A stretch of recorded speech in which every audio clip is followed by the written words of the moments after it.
ദൈവനാമത്തിന് മഹത്വം ഉണ്ടാകട്ടെ. നമ്മൾ കഴിഞ്ഞ ആഴ്ച തുടങ്ങിയത് പുനരുത്ഥാനം എന്ന് പറയുന്ന വിഷയമായിരുന്നു. എന്താണ് പുനരുത്ഥാനം എന്നാണ് നമ്മൾ കഴിഞ്ഞ പ്രാവശ്യം കണ്ടത്. പുനരുത്ഥാനം നമ്മൾ കണ്ടായിരുന്നു. കർത്താവിൻ്റെ രണ്ടാം വരവിൽ നമ്മുടെ രക്ഷയുടെ പൂർത്തീകരണം സംഭവിക്കുന്നതിനെ കുറിച്ചാണ് നമ്മൾ കണ്ടത്. കഴിഞ്ഞ പ്രാവശ്യം ചൂണ്ടിക്കാണിച്ചില്ല, ഈ പുനരുത്ഥാനം എന്നുള്ള വാക്ക് നമ്മൾ പൊതുവെ ഉപയോഗിക്കാത്തൊരു വാക്കാണ്. പുനരുത്ഥാനം എന്നുള്ള വാക്ക് പുനർ എന്ന് പറഞ്ഞാൽ എല്ലാവർക്കും അറിയാലോ, വീണ്ടും എന്നുള്ള അർത്ഥമാണ്. ഉത്ഥാനം എന്ന വാക്ക് ഉണർവാണ്, ഉയരുക എന്നുള്ള അർത്ഥമാണ് ഉത്ഥാനം. അപ്പൊ പുനരുത്ഥാനം എന്ന് പറഞ്ഞു കഴിഞ്ഞാൽ വീണ്ടും ഉയരുക, അതായത് ഉയർത്തെഴുന്നേൽപ്പ് എന്ന് തന്നെയാണ് ആ വാക്കിന്റെ അർത്ഥം. അപ്പൊ നമ്മൾ കഴിഞ്ഞ പ്രാവശ്യം കണ്ടു, കർത്താവായ യേശുക്രിസ്തു മടങ്ങി വരുമ്പോൾ രണ്ട് കാര്യം സംഭവിക്കും. ഒന്നാമതായിട്ട് ക്രിസ്തുവിൽ മരിച്ചവർ കല്ലറകളിൽ നിന്ന് ഉയരും. രണ്ടാമതായിട്ട് ക്രിസ്തുവിൽ ജീവിച്ചിരിക്കുന്ന ആ തലമുറ രൂപാന്തരം പ്രാപിക്കും. അങ്ങനെ രണ്ടു കൂട്ടരും കർത്താവായ യേശുക്രിസ്തുവിൻ്റെ കൂടെ എപ്പോഴും ആയിരിക്കും. അത് സംഭവിക്കുമ്പോൾ രക്ഷാപൂർത്തീകരണം സംഭവിക്കും. പാപത്തിന്റെ ശമ്പളമായ മരണത്തിന്റെ മേലുള്ള ആത്യന്തിക ജയം കടന്നു വരും. മരണത്തിന്റെ മേലുള്ള ജയം കടന്നു വരും. ഇതൊക്കെ നമ്മൾ കഴിഞ്ഞ പ്രാവശ്യം കണ്ട കാര്യമാണ്. അതിനോടൊപ്പം നമ്മൾ പറഞ്ഞു, അതുകൊണ്ട് തന്നെ നമുക്ക് മരണത്തിൽ നിന്നുള്ള ഭയം നീങ്ങി. ഒരു വാക്യം വായിക്കാം, എബ്രായർ 2:14-15 വായിക്കാം. മക്കൾ ജഡരക്തങ്ങളോട് കൂടിയവർ ആകൊണ്ട് അവനും അവരെ പോലെ ജഡരക്തങ്ങളോട് കൂടിയവനായി മരണത്തിന്റെ അധികാരിയായ പിശാചിനെ തന്റെ മരണത്താൽ നീക്കി ജീവപര്യന്തം മരണഭീതിയിൽ അടിമകളായിരുന്നവരെ ഒക്കെയും വിടുവിച്ചു. അപ്പൊ കണ്ടോ, കർത്താവ് മരണത്തിന് തന്നെ ഏൽപ്പിച്ചു കൊടുത്ത് മരണത്തിന്റെ അധികാരിയായ പിശാചിനെ തന്റെ മരണത്താൽ നീക്കി. അങ്ങനെ നീക്കിയപ്പോൾ നമുക്കെന്ത് പറ്റി? ജീവപര്യന്തം മരണഭീതിയിൽ അടിമകളായിരുന്ന നമുക്കൊക്കെയും വിടുതൽ കടന്നു വന്നു. അപ്പൊ കർത്താവിൽ നമുക്ക് മരണഭീതിയിൽ നിന്നുള്ള വിടുതലുണ്ട്. കഴിഞ്ഞ പ്രാവശ്യം നമ്മൾ പറഞ്ഞായിരുന്നു. അത് പൂർത്തീകരിക്കപ്പെടുന്നത്, ആ മരണത്തിന്റെ മേലുള്ള ജയം പൂർത്തീകരിക്കപ്പെടുന്നത് കർത്താവിന്റെ രണ്ടാം വരവിലാണ്. അത് അനുഭവമാകുന്നത്, പൂർണ്ണമായിട്ടും അനുഭവമാകുന്നത് രണ്ടാം വരവിലാണ്. എന്നാൽ ഇപ്പോഴേ നമുക്കിതിന്റെ അവകാശമുണ്ട്. അപ്പൊ ഈ മരണഭീതിയിൽ നിന്നുള്ള വിടുതൽ ഇപ്പോഴേ നമുക്ക് അനുഭവിക്കാം.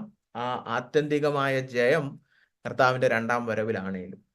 ഇന്ന് നമ്മൾ പഠിക്കാൻ പോകുന്നത്, ഈ പുനരുത്ഥാനത്തിൽ വിശ്വസിക്കുന്നത് കൊണ്ട് ഇപ്പോഴുള്ള വർത്തമാനകാല ക്രിസ്തീയ ജീവിതത്തിന് എന്ത് ഗുണം അല്ലെ? പലപ്പോഴും ഈ രണ്ടാം വരവിനെ കുറിച്ചൊക്കെ പഠിപ്പിക്കുമ്പം ഒന്നും പറയാറില്ല. ഇപ്പോഴത്തെ ക്രിസ്തീയ ജീവിതം ഒന്നും പറയാറില്ല. ചുമ്മാ ഇരുന്നിങ്ങനെ കേൾക്കാൻ കൊള്ളാം. രണ്ടാമത് കർത്താവ് വരുമ്പം ഇത് നടക്കും അത് നടക്കും എന്നൊക്കെ പറഞ്ഞ് ഇങ്ങനെ സുഖിച്ചിരിക്കും നമ്മൾ. എന്നാൽ അതിന് വചനപ്രകാരം നമ്മൾ നോക്കുമ്പോൾ പ്രായോഗിക തലത്തിൽ പ്രസക്തിയുണ്ട്. ഏത് ഉപദേശവും നമ്മൾ പഠിക്കുമ്പോൾ നമ്മൾ മനസ്സിലാക്കണം, വചനത്തിൽ അതിൽ ഇപ്പോഴുള്ള ക്രിസ്തീയ നടപ്പിലും ജീവിതത്തിലും അതിന് പ്രസക്തി ഉണ്ടെന്ന് ചൂണ്ടിക്കാണിക്കുന്നുണ്ട്. അപ്പോൾ നമ്മളിപ്പോൾ ഇത്രയും മുമ്പ് നമ്മൾ പഠിച്ച പാഠങ്ങളൊക്കെ നോക്കിയാൽ നിങ്ങൾക്കറിയാം, എപ്പോഴും നമ്മളൊരു ഉപദേശം പഠിക്കുമ്പോൾ അതിനോടൊപ്പം തന്നെ നമ്മൾ അതിൻ്റെ പ്രായോഗിക തലം കൂടെ ചിന്തിച്ചാണ് പോകുന്നത്. അത് ഈ പഠന പരമ്പരയ്ക്ക് അപ്പുറത്തും നിങ്ങൾ സ്വമേധ വചനം പഠിക്കുമ്പോൾ അതൊരു ശൈലിയാക്കി മാറ്റണം. ഏത് ഉപദേശം പഠിച്ചാലും പ്രായോഗിക ജീവിതത്തിൽ അതിൻ്റെ പ്രയോജനം എന്താണ്, പ്രസക്തി എന്താണെന്ന് മനസ്സിലാക്കണം. അതെല്ലാം വചനത്തിലുണ്ട്. അപ്പൊ നമ്മൾ 5 കാര്യങ്ങളാണ് നോക്കാൻ പോകുന്നത്. പ്രായോഗിക ജീവിതത്തിലുള്ള പ്രയോജനം. ഞാൻ ഈ മരണത്തിനപ്പുറത്തുള്ള മരണാനന്തര പ്രത്യാശയും വെച്ച് മുന്നോട്ട് പോകുമ്പോൾ എൻ്റെ ക്രിസ്തീയ ജീവിതത്തിന് എന്ത് ഗുണമാണ് ഉണ്ടാകുന്നത്, എന്ത് മേന്മയാണ് ഉണ്ടാകുന്നത്. അപ്പോൾ 5 കാര്യങ്ങൾ വളരെ വേഗത്തിൽ നമുക്ക് നോക്കാം. ഒന്നാമതായിട്ട്, നിത്യതയുടെ പ്രത്യാശയാൽ നമുക്ക് അന്യോന്യം ആശ്വസിപ്പിക്കുവാൻ കഴിയും. അത് വളരെ സ്വാഭാവികമായിട്ട് നമുക്ക് തോന്നേണ്ട ഒരു കാര്യമാണ്. മരണാനന്തര പ്രത്യാശയിൽ നമ്മൾ വിശ്വസിക്കുന്നതുകൊണ്ട് മരണമുഖത്ത് നമുക്ക് അന്യോന്യം ആശ്വസിപ്പിക്കുവാൻ കഴിയും. ക്രിസ്തുവിൽ ഒരു വ്യക്തി മരിച്ചാൽ നമുക്ക് പ്രത്യാശ പകർന്നു കൊടുത്ത് അവരെ ആശ്വസിപ്പിക്കുവാൻ കഴിയും.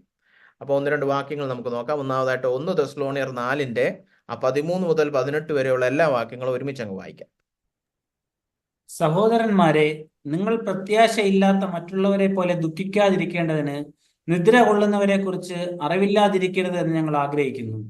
യേശു മരിക്കുകയും ജീവിച്ചെഴുന്നേൽക്കുകയും ചെയ്തു എന്ന് നാം വിശ്വസിക്കുന്നുവെങ്കിൽ അങ്ങനെ തന്നെ ദൈവം നിദ്ര കൊണ്ടവരെയും യേശു മുഖാന്തരം അവനോടുകൂടെ വരുത്തും. കർത്താവിന്റെ പ്രത്യക്ഷത വരെ ജീവനോടെ ശേഷിക്കുന്നവരായ നാം നിദ്ര കൊണ്ടവർക്ക് മുമ്പാകെ ഇല്ല എന്ന് ഞങ്ങൾ കർത്താവിന്റെ വചനത്താൽ നിങ്ങളോട് പറയുന്നു. കർത്താവ് താൻ ഗംഭീരനാദത്തോടും പ്രധാന ദൂതന്റെ ശബ്ദത്തോടും ദൈവത്തിന്റെ കാഹളത്തോടും കൂടെ സ്വർഗത്തിൽ നിന്ന് ഇറങ്ങി വരികയും ക്രിസ്തുവിൽ മരിച്ചവർ മുമ്പേ ഉയർത്തെഴുന്നേൽക്കുകയും ചെയ്യും. പിന്നെ ജീവനോടെ ശേഷിക്കുന്ന നാം അവരോട് ഒരുമിച്ച് ആകാശത്തിൽ കർത്താവിനെ എതിരേൽപ്പാൻ മേഘങ്ങളിൽ എടുക്കപ്പെടും. ഇങ്ങനെ നാം എപ്പോഴും കർത്താവിനോടുകൂടെ ഇരിക്കും. ഈ വചനങ്ങളെ കൊണ്ട് അന്യോന്യം ആശ്വസിപ്പിച്ചു കൊള്ളുവിൻ. ഈ വചനങ്ങളെ കൊണ്ട് നിങ്ങൾ അന്യോന്യം ആശ്വസിപ്പിച്ചു കൊള്ളുവിൻ. ഏത് വിഷയത്തിൽ? അതാണ് 13ാമത്തെ വാക്യം. സഹോദരന്മാരെ, നിങ്ങൾ പ്രത്യാശയില്ലാത്ത മറ്റുള്ളവരെ പോലെ ദുഃഖിക്കാതിരിക്കേണ്ടതിന് നിദ്ര കൊള്ളുന്നവരെ കുറിച്ച് അറിവില്ലാതായിരിക്കരുതെന്ന് ഞങ്ങൾ ആഗ്രഹിക്കുന്നു. മരിച്ചുപോയവർ, ക്രിസ്തുവിൽ മരിച്ചുപോയവർ, അതാണ് നിദ്ര കൊള്ളുന്നവർ. അവരെ കുറിച്ചുള്ള വിഷയത്തിൽ അറിവില്ലാതെ ഇരുന്നിട്ട് പ്രത്യാശയില്ലാത്ത അവിശ്വാസികളെ പോലെ ദുഃഖിക്കാൻ പാടില്ല. ദുഃഖിക്കാൻ പാടില്ലെന്ന് പറയുന്നില്ല, പ്രത്യാശയില്ലാതെ ദുഃഖിക്കാൻ പാടില്ല. ഒരു വ്യക്തി മരിച്ചു പോകുമ്പോൾ നമുക്ക് ദുഃഖമൊക്കെ വരും. പക്ഷെ ആ ദുഃഖം പ്രത്യാശയില്ലാത്ത ദുഃഖമായിരിക്കണമെന്ന് അപ്പോസ്തലൻ പറയുകയാണ്. എന്നിട്ട് എന്താണ് ആ പ്രത്യാശയ്ക്ക് കാരണം? യേശു മരിക്കുകയും ജീവിച്ചെഴുന്നേൽക്കുകയും ചെയ്തു എന്ന് നാം വിശ്വസിക്കുന്നുവെങ്കിൽ അങ്ങനെ തന്നെ ദൈവം നിദ്ര കൊണ്ടവരെയും യേശു മുഖാന്തരം അവനോടുകൂടെ വരുത്തും. ഇതെല്ലാം ക്രിസ്തുവിൽ മരിച്ചവരെ കുറിച്ചാണ്, അല്ലാതെ ക്രിസ്തുവിൽ മരിക്കാത്തവരെ കുറിച്ചല്ല. യേശു മുഖാന്തരം ആ മരിച്ചവർ കല്ലറയിൽ നിന്ന് വരും. അങ്ങനെ ഒരു പ്രത്യാശ ഉള്ളത് കൊണ്ട് മരണമുഖത്ത് നമ്മൾ പ്രത്യാശ ഇല്ലാത്തവരെ പോലെ ദുഃഖിക്കാൻ പാടില്ല. 16ഉം 17ഉം വാക്യങ്ങൾ നമ്മൾ കഴിഞ്ഞ പ്രാവശ്യം പഠിച്ചതിൻ്റെ ഒരു രത്ന ചുരുക്കമാണ്. അത് അണ്ടർലൈൻ ചെയ്തിരിക്കുന്ന, അടിവര ഇട്ടിരിക്കുന്നത് അത് ഈ ആഴ്ചത്തെ കാണാ പഠിക്കേണ്ട വാക്യമാണ്. ഇച്ചിരി നീളൻ വാക്യമാണേലും ഒരു സംഭവമാണ് അത്. അതുകൊണ്ട് തന്നെ അത് കാണാ പഠിക്കാൻ വലിയ പ്രയാസമൊന്നും ഇല്ലെന്ന് ഞാൻ വിശ്വസിക്കുന്നു. 16ഉം 17ഉം. പക്ഷെ അവസാനം 18 പറഞ്ഞിരിക്കുകയാണ്, ഈ വചനങ്ങൾ കൊണ്ട് നിങ്ങൾ അന്യോന്യം ആശ്വസിപ്പിച്ചു കൊള്ളണം. വിശ്വാസികൾ അന്യോന്യം ആശ്വസിപ്പിക്കണം. മരിച്ചുപോയ വിശ്വാസികളെ കുറിച്ച് ദുഃഖം വരുമ്പോഴും അവരെ കാണാൻ പറ്റാത്തതിലുള്ള അതിയായ ഈ വ്യസനവും ഒക്കെ വരുമ്പോൾ പറയണം, അയ്യോ അത് അല്പകാലത്തേക്കേ ഉള്ളൂ, കർത്താവ് മടങ്ങി വരുമ്പോൾ 14ാം വാക്യത്തിൽ പറയുന്ന പോലെ നിദ്ര കൊണ്ടവരെയും യേശു മുഖാന്തരം അവനോടുകൂടെ തിരികെ കൊണ്ടുവരും. അപ്പൊ ആ ഒരു അല്പസമയം തൽക്കാലത്തേക്കുള്ള ഒരു വിയോഗമാണ് ഇതെന്ന് ഓർത്തുകൊണ്ട് നിങ്ങൾ ആശ്വസിച്ചു കൊള്ളണം. അപ്പോൾ അതാണ് ഒന്നാമത്തെ ഏറ്റവും സ്വാഭാവികം, നമുക്ക് എല്ലാവർക്കും അറിയാവുന്ന ഒരു കാര്യമാണ്. മരണമുഖത്ത് നമുക്ക് പ്രത്യാശയുണ്ട്. മരണഭയം നീങ്ങിയവർക്ക്, മരണത്തിൽ നിന്ന് വിടുതൽ പ്രാപിച്ചവർക്ക്, അത് അവകാശമായിട്ട് ഇപ്പോഴേ ഉള്ളവർക്ക് മരണം സംഭവിക്കുമ്പോൾ ദുഃഖം വരും. പക്ഷെ പ്രത്യാശയില്ലാത്ത ദുഃഖം ആ വിശ്വാസികളെ പോലെ അയ്യോ എവിടെ പോയോ എന്തോ എന്ന് പറയേണ്ട ആവശ്യമില്ല. കാരണം വീണ്ടും ഒരു കണ്ടുമുട്ടൽ കർത്താവിൻ്റെ രണ്ടാം വരവിൽ ഉണ്ടായിരിക്കും, അങ്ങനെ നമ്മുടെ സ്നേഹിതർ മരിച്ചു പോയിട്ടുണ്ടെങ്കിൽ. ഈ രണ്ടാമതായിട്ടുള്ളത് നല്ല മനസാക്ഷി കാത്തു സൂക്ഷിക്കുക എന്നുള്ളതാണ്. അതായത് കർത്താവിൻ്റെ രണ്ടാം വരവിൽ ഈ പുനരുത്ഥാനം പ്രാപിക്കുമെന്ന് വിശ്വസിക്കുന്ന നാം എല്ലാവരും രണ്ടാമതായിട്ട് മനസ്സിലാക്കേണ്ട ഒരു കാര്യം, പ്രായോഗിക ജീവിതത്തിൽ ആ വിശ്വാസം നിമിത്തം ഉളവാകേണ്ട ഒരു തെളിവാണ് നമ്മൾ നല്ല മനസാക്ഷി കാത്തു സൂക്ഷിക്കുന്നവരായിരിക്കണം. നമ്മൾ പ്രവൃത്തികൾ 24:15 കഴിഞ്ഞ പ്രാവശ്യം വായിച്ചായിരുന്നു, പക്ഷെ 16 അതിൻ്റെ കൂടെ വായിച്ചില്ല. അപ്പൊ അതൊന്ന് വായിക്കാം. 24:15ഉം 16ഉം. നീതിമാന്മാരുടെയും നീതികെട്ടവരുടെയും പുനരുത്ഥാനം ഉണ്ടാകുമെന്ന് ഇവർ കാത്തിരിക്കുന്നത് പോലെ ഞാനും ദൈവത്തിങ്കൽ ആശ വച്ചിരിക്കുന്നു. അതുകൊണ്ട് എനിക്ക് ദൈവത്തോടും മനുഷ്യരോടും കുറ്റമില്ലാത്ത മനസ്സാക്ഷി എല്ലായ്പ്പോഴും ഉണ്ടായിരിക്കാൻ ഞാൻ ശ്രമിക്കുന്നു. 24:15 പറഞ്ഞിരിക്കുകയാണ് ഒരു പുനരുത്ഥാനം ഉണ്ടാവും, ഞാനും അതിനായി കാത്തിരിക്കുന്നു. ഇന്ന് പല വിശ്വാസികൾ അത്രേ ഉള്ളൂ, 24:15 പറഞ്ഞിരിക്കുക കാത്തിരിക്കുന്നു. എന്നാൽ അപ്പോസ്തലനായ പൗലോസ് അതല്ല, 16ാമത്തെ വാക്യത്തിൽ പറഞ്ഞിരിക്കുകയാണ് അതുകൊണ്ട് ഇന്ന് ഞാൻ എന്ത് ചെയ്യുന്നു, അതുകൊണ്ട് ദൈവത്തോടും മനുഷ്യരോടും കുറ്റമില്ലാത്ത മനസാക്ഷി ഉണ്ടായിരിക്കാൻ ഞാൻ എല്ലായ്പ്പോഴും ശ്രമിച്ചുകൊണ്ടിരിക്കുന്നു. നമ്മൾ അങ്ങനെ ചെയ്യാറില്ല. നമുക്ക് ഈ വിഷയങ്ങൾ തമ്മിലുള്ള ബന്ധം പോലും പലപ്പോഴും അറിഞ്ഞുകൂടാ. രണ്ടാം വരവിൽ പുനരുത്ഥാനം സംഭവിക്കുന്നതിന് ഇപ്പോൾ എന്തോ ചെയ്യണം? ദൈവത്തോടും മനുഷ്യരോടും കുറ്റമില്ലാത്ത മനസാക്ഷി കാത്തു സൂക്ഷിക്കാൻ ശ്രമിക്കണം. എന്നാലേ നീതിമാന്മാരുടെ പുനരുത്ഥാനത്തിൽ ഭാഗമാകത്തുള്ളൂ. അപ്പൊ കണ്ടോ, വിശുദ്ധി കാത്തു സൂക്ഷിക്കണം എന്ന് പറയുന്നത് വേറൊരു രീതി പറഞ്ഞിരിക്കുകയാണ്, ദൈവത്തോടും മനുഷ്യരോടും കുറ്റമില്ലാത്ത മനസാക്ഷി കാത്തു സൂക്ഷിക്കണം. അപ്പൊ ഇതാണ് രണ്ടാമത്തെ പ്രായോഗിക തലത്തിൽ തെളിവായി വരേണ്ട ഒരു വിഷയം. കർത്താവിൻ്റെ പുനരുത്ഥാനത്തിൽ വിശ്വസിക്കുന്നു, കർത്താവ് നമുക്ക് തന്നിരിക്കുന്ന മരണാനന്തര പ്രത്യാശയിൽ വിശ്വസിക്കുന്നു, രണ്ടാം വരവിൽ ഞാൻ രൂപാന്തരം പ്രാപിക്കും എന്നൊക്കെ പറയുന്നവർ ഇപ്പോഴുള്ള തൻ്റെ നടപ്പിൽ തെളിവാക്കി കാണിക്കേണ്ട ഒരു വിഷയമാണ് ദൈവത്തോടും മനുഷ്യരോടും നല്ല മനസാക്ഷി സൂക്ഷിക്കണം. എന്താ അതിൻ്റെ അർത്ഥം? ദൈവത്തോട് നല്ല മനസാക്ഷി എന്ന് പറഞ്ഞാൽ പാപത്തിൽ ജീവിക്കാതിരിക്കുക, അല്ലെ, ആത്മാർത്ഥതയോടെ ജീവിക്കുക. മനുഷ്യരോടും അങ്ങനെ തന്നെ ഒരു വ്യാജവും വെച്ച് പുലർത്താതെ നല്ല മനസാക്ഷിയുള്ളവരായിരിക്കണം. ഈ മനസാക്ഷി പുതിയ നിയമത്തിൽ ഒരുപാട് വാക്യങ്ങളിലുണ്ട്. ഇനിയുള്ള ഒന്ന് രണ്ട് വാക്യങ്ങൾ നമ്മൾ അതിനെക്കുറിച്ച് ചിന്തിക്കും. പ്രവൃത്തികൾ 23-ന്റെ ഒന്നുകൂടെ ഒന്ന് നമുക്ക് വായിക്കാം. പൗലോസിന്റെ ആ സാക്ഷ്യം. പൗലോസ് ന്യായാധിപ സംഘത്തെ ഉറ്റുനോക്കി, സഹോദരന്മാരെ, ഞാൻ ഇന്നേ ദിവസത്തോളവും കേവലം നല്ല മനസാക്ഷിയോടും കൂടെ ദൈവത്തിന്റെ മുമ്പാകെ നടന്നിരിക്കുന്നു എന്ന് പറഞ്ഞു. കണ്ടോ, ഈ മനസാക്ഷി പൗലോസിന് വളരെ കാതലായ ഒരു വിഷയമാണ്. ദൈവത്തെ സേവിച്ചു എന്നങ്ങ് പറഞ്ഞാൽ മതിയായിരുന്നു. പക്ഷെ ഇന്ന് ഈ ദിവസം വരെയും സഹോദരന്മാരെ, ഇന്നത്തോളവും നല്ല മനസാക്ഷിയോടുകൂടെ അല്ലാതെ ഞാൻ ദൈവത്തിന്റെ മുമ്പാകെ നടന്നിട്ടില്ല. അതാണ് ആ കേവലം നല്ല മനസാക്ഷിയോടുകൂടെ എന്ന് പറഞ്ഞു കഴിഞ്ഞാൽ. നല്ല മനസാക്ഷിയോടെ, അതായത് മനസാക്ഷി എന്നെ കുത്തുന്നില്ല, ഒരു രീതിയിലും ഞാൻ വ്യാജ സ്വഭാവം കാണിക്കുന്ന, ഞാൻ ഒരു കപട ഭക്തനല്ല, ഞാൻ എൻ്റെ ഉള്ളിലിരിപ്പ് പുറത്ത് കാണിക്കുന്ന ഒരു വ്യക്തിയാണ്, ഞാൻ സത്യസന്ധമായിട്ടും ഒരു കപടവും കാപട്യവും ഇല്ലാതാണ് ദൈവത്തെ സേവിക്കുന്നത്, ആത്മാർത്ഥതയോടെ സേവിക്കുകയാണ്, പരമാർത്ഥിയാണ് പൗലോസ്. അപ്പൊ കണ്ടോ, മനസാക്ഷി കാത്തു സൂക്ഷിക്കും. അതിനുള്ള കാരണമാണ് 24:15 പറഞ്ഞു, ഞാനൊരു പുനരുത്ഥാനത്തിനായി കാത്തിരിക്കുന്ന, ഈ നീതിമാന്മാരുടെ പുനരുത്ഥാനത്തിൽ എനിക്കൊരു ഭാഗം വേണം, അതുകൊണ്ട് ഞാൻ കർത്താവിനെ പ്രസാദിപ്പിച്ചാണ് നടക്കുന്നത്. ഒന്ന് രണ്ട് വാക്യങ്ങൾ കൂടുതൽ വായിക്കാൻ നമുക്ക് മനസാക്ഷിയെക്കുറിച്ച് പൗലോസ് പറഞ്ഞിരിക്കുന്നത്. 1 തിമോത്തിയോസ് 1:3-5.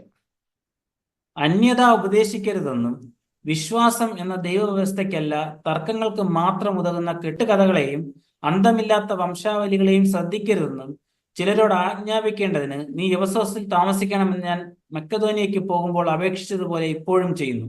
ആജ്ഞയുടെ ഉദ്ദേശമോ ശുദ്ധഹൃദയം, നല്ല മനസാക്ഷി, നിർവ്യാജ വിശ്വാസം എന്നിവയാൽ ഉളവാകുന്ന സ്നേഹം തന്നെ. അപ്പൊ തിമോത്തിയോസിനെ പൗലോസ് ഈ പറഞ്ഞ മക്കെദോനിയയില് നിർത്തിയേച്ചു പോയി. കാരണം എന്താന്ന് വെച്ചാൽ അവിടെ അന്യത ഉപദേശം പ്രസംഗിക്കുന്ന ചിലരുണ്ടായിരുന്നു. അവരെയൊക്കെ എന്ത് ചെയ്യണം? അവരെയൊക്കെ അത് ഉപദേശിക്കരുതെന്ന് ആജ്ഞാപിക്കണം. അത് എന്തുകൊണ്ടാണ് അങ്ങനെ പറഞ്ഞത്? ദൈവസഭയില് സത്യോപദേശം, പത്യോപദേശം മാത്രമേ പ്രസംഗിക്കൂ. വചനപ്രകാരമുള്ള ശരിയായ ഉപദേശം മാത്രമേ പ്രസംഗിക്കാൻ പാടുള്ളൂ. അതിനെന്താ കാരണം എന്ന് ചോദിച്ചാല് 5-ാമത്തെ വാക്യത്തിൽ പറയണം, ഈ ആജ്ഞയുടെ ഉദ്ദേശമോ, ഏതാജ്ഞ? അന്യത ഉള്ള ഉപദേശങ്ങളൊന്നും വായ്ത്തൊന്നൊന്നും പ്രസംഗിക്കരുത്, സത്യ ഉപദേശം മാത്രമേ കൊടുക്കാവൂ. കാരണം എന്താണ്? എങ്കിലേ സഭയിൽ സ്നേഹം വളരുകയുള്ളൂ. സത്യ ഉപദേശം പഠിപ്പിക്കുമ്പോൾ സഭയിൽ സ്നേഹം വളരും. പക്ഷെ ആ സ്നേഹം എങ്ങനെ വരുന്നേ? ശുദ്ധഹൃദയം, നല്ല മനസാക്ഷി, നിർവ്യാജ വിശ്വാസം എന്നിവയാൽ ഉളവാകുന്ന സ്നേഹം. അപ്പോ പത്യോപദേശം, വചനപ്രകാരമുള്ള സത്യ ഉപദേശം സഭയിൽ പ്രസ്താവിക്കുമ്പോൾ അത് ഹൃദയങ്ങളിൽ എന്തുളവാക്കും? നല്ല മനസാക്ഷി ഉളവാക്കും. ആ നല്ല മനസാക്ഷിയിലൂടെയാണ് ശരിയായ ദൈവിക സ്നേഹം സഭയിൽ വളരുന്നത്. അപ്പൊ ഈ വാക്യം ചൂണ്ടിക്കാണിക്കുന്നത് ഈ മനസാക്ഷി എന്ന് പറയുന്ന വിഷയം ഇന്നും പലപ്പോഴും സഭകളിലൊന്നും ഈ വാക്കുപോലും ഉച്ചരിക്കപ്പെടുന്നില്ല, മനസാക്ഷി. പക്ഷെ പൗലോസിന്റെ നമ്മൾ കുറെ വാക്യങ്ങൾ നോക്കുന്നുണ്ട്, അവിടെ എല്ലാം ഈ മനസാക്ഷിക്ക് എന്ത് ഊന്നലാണ് പൗലോസ് കൊടുത്തിരിക്കുന്നത്, അല്ലെ? പൗലോസിന്റെ സ്വന്തം ജീവിതത്തിലെ 2 വാക്യങ്ങൾ നമ്മൾ കണ്ടു. ഇവിടെ സഭയെക്കുറിച്ച് പറഞ്ഞിരിക്കുകയാണ്, നല്ല മനസാക്ഷി കാത്തു സൂക്ഷിക്കുന്ന വിശ്വാസികൾ ഉണ്ടാകണമെങ്കിൽ ശരിയായ സത്യോപദേശം കൊടുക്കണം. കപടഭക്തന്മാർക്ക് എന്തുപദേശമായാലും മതി, എന്നാൽ സത്യോപദേശം കൊടുത്താലേ നല്ല മനസാക്ഷി ഉളവാകുള്ളൂ.